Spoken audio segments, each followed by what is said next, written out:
حضور صلی اللہ علیہ وسلم کے پاس ایک مہمان آ گئے رات کے وقت میں۔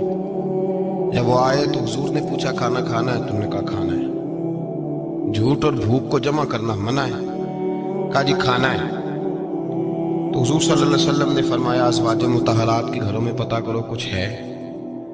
حضرت ام سلمہ کے گھر میں پتہ کیا تو کہا یا رسول اللہ 4 دن سے روٹی نہیں پکی۔ حضرت زینب سے پوچھا تو کہا حضور کئی دن سے چولہا ہی نہیں جلایا۔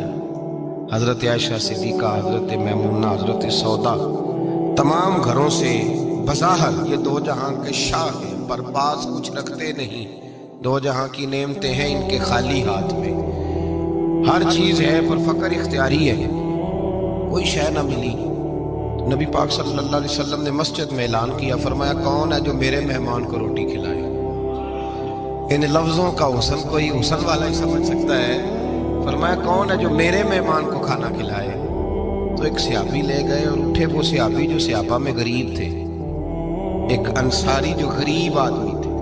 اگرچہ میرے محبوب کے غلاموں میں جو بڑے امیر تھے وہ بھی خرچ کرنے میں بڑے آگے تھے، حضرت عثمان غنی رضی اللہ تعالیٰ، حضرت عبد الرحمن ابن عوف، حضرت ابو بکر صدیق رضی اللہ۔ لیکن یہ غریب آدمی کا حضور میں لے جاؤں گا، میں لے کے جاؤں گا، یہ بخاری مسلم ہے۔ حضور نے فرمایا لے جاؤ۔ وہ اب صحابی گھر لے گئے اور بیوی سے مشورہ کیا، بات پہ غور کرنا، ہر چیز کی بھوک دیکھی جا سکتی ہے، بچوں کی نہیں دیکھی جا سکتی۔ وہ انصاری حضور کے مہمان کو گھر لے گئے، جا کے بیوی سے مشورہ کیا، کہا بھلی مانس گھر میں کچھ ہے؟ تو اس نے کہا تھوڑا سا بچوں کے لیے کھانا رکھا ہے۔ بچوں کے لیے؟ بچے تو بزدل کر دیتے ہیں، بچے تو آدمی کو بزدل کر دیتے ہیں، بچے تو مار دیتے ہیں، کلیجہ پھٹ جاتا ہے بچہ بھوکا ہو، نیند نہیں آتی۔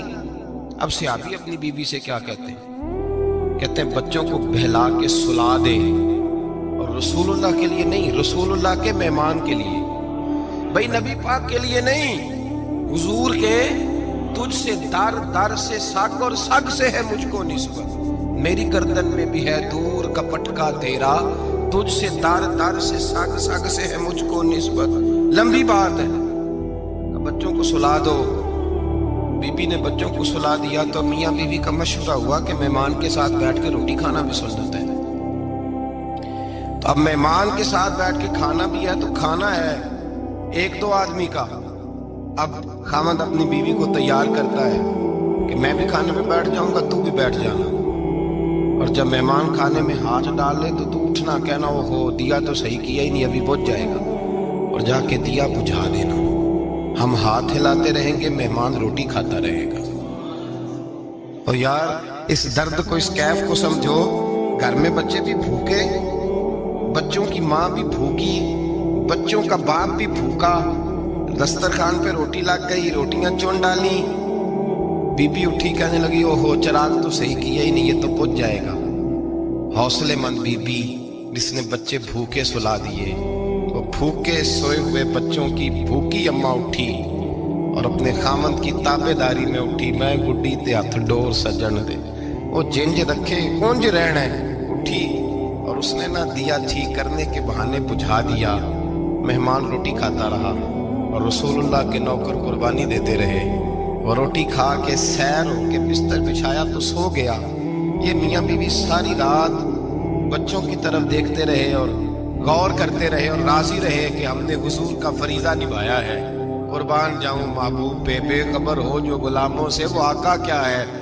وہ صحابہ وہ اگر قربانیاں دیتے تھے تو جو اعزاز ملتا تھا وہ بھی بڑا شان والا ہے۔ صحابی کہتے ہیں میں فجر کی نماز پڑھنے مسجد آیا، پہلا قدم رکھا تو میرے کریم بولے، حضور نے فرمایا رات جو تو نے اور تیری بیوی نے عمل کیا ہے خدا کو بھی بڑا پسند آیا ہے، محمد مصطفیٰ کو بھی بڑا پسند ہے۔